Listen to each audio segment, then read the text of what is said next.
અરવલ્લીના Malpur Godhra Shamlaji highway road પર આવેલા માલપુર નજીકના વાત્રક બ્રિજ પર છેલ્લા ઘણા સમયથી એક લોખંડનો સળિયો તૂટેલી હાલતમાં પડ્યો હોવાથી વાહન ચાલકો પર મોતનું જોખમ તોળાઈ રહ્યું છે।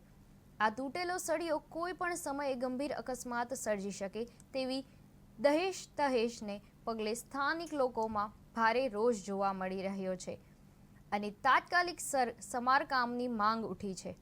प्राप्त माहिती अनुसार मालपुरथी पसार थता वात्रक ब्रिज परनो एक लोखंडनो सळियो लांबा समयथी तूटेली हालतमां छे। आ ब्रिज परथी दिवसभर नाना मोटा अनेक वाहनो पसार थता होय छे।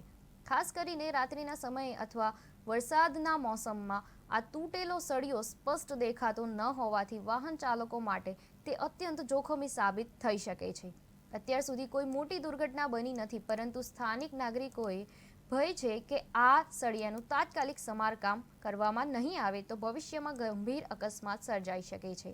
સ્થાનિક લોકો અને વાહન ચાલકો દ્વારા HSTL કલ્યાણ કંપનીને તાત્કાલિક ધોરણે આ બ્રિજનું નિરીક્ષણ કરવા માટે સળિયાનું સમારકામ કરવા માટે અપીલ કરવામાં આવી છે।